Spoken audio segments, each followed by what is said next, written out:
Jeritan dari alam kubur, kisah seorang pezina. Pembuka, dan janganlah kamu mendekati zina.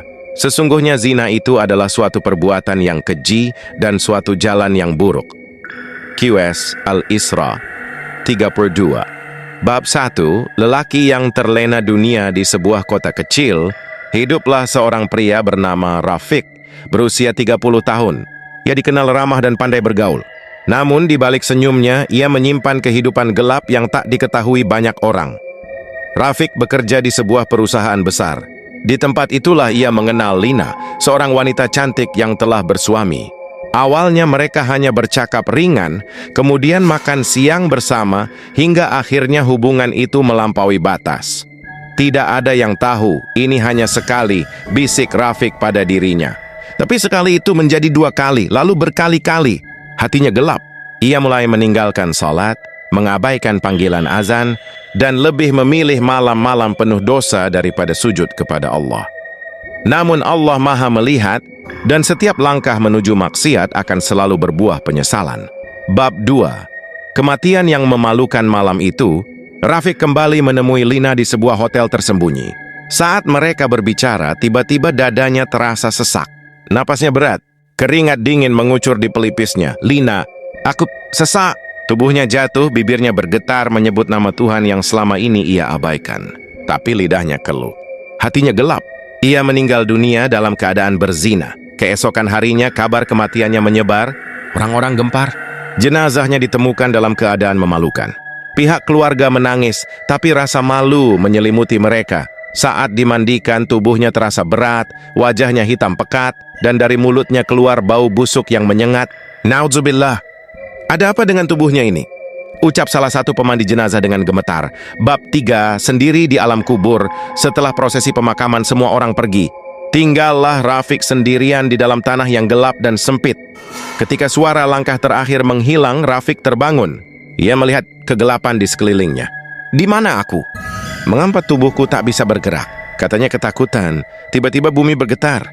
2 makhluk besar datang, wajah mereka hitam, matanya menyala seperti bara api. Depa adalah Mungkar dan Nakir, malaikat penjaga kubur. Siapa Tuhanmu? Siapa nabimu? Apa agamamu? Rafiq mencoba menjawab, tapi lidahnya beku. Aku tahu jawabannya.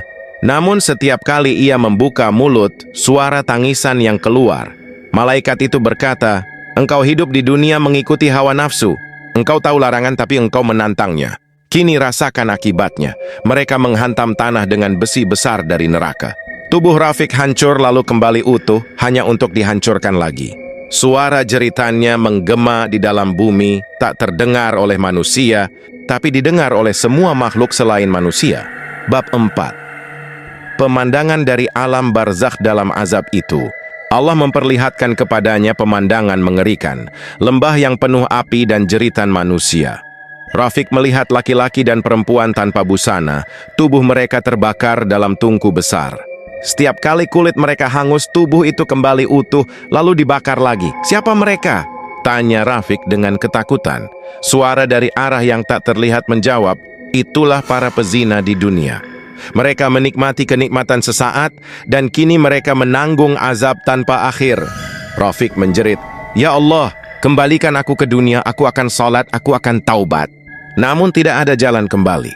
Alam barzakh adalah tempat penantian antara dunia dan akhirat, dan di sanalah setiap dosa ditampakkan tanpa bisa disembunyikan. Bab 5. Penyesalan yang terlambat. Rafiq terus berteriak memohon ampun, tapi setiap kali ia menjerit, bumi menelannya lebih dalam. Air mata penyesalan tak berguna. Ia teringat ayah dan ibunya yang dulu mengajaknya ke masjid, tapi ia menolak. Ia teringat ayat-ayat Allah yang dulu ia abaikan hanya demi kenikmatan sesaat. Kini semua itu sirna. Yang tersisa hanyalah kesepian, rasa panas yang membakar, dan suara-suara tangisan para pendosa yang menyesal. Bab 6. Peringatan untuk yang hidup, wahai manusia yang masih hidup. Jangan tertipu oleh dunia dan nafsu. Setan menghias dosa agar tampak indah, padahal di baliknya ada kehancuran. Rasulullah bersabda, pada malam Isra, aku melihat sekelompok orang laki-laki dan perempuan yang telanjang. berada di dalam tungku seperti tungku pembakaran. Ketika api menyala dari bawah mereka, mereka menjerit kesakitan. Mereka adalah para pezina. HR Bukhari dan Muslim, taubatlah sebelum terlambat. Karena sesaat setelah nyawa meninggalkan jasad, penyesalan tidak lagi berarti apa-apa. Penutup narator dengan suara tenang.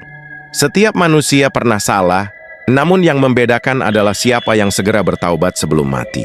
Allah berfirman, kecuali orang-orang yang bertaubat, beriman, dan beramal saleh, maka Allah akan mengganti kejahatan mereka dengan kebaikan. QS Al-Furqan 70.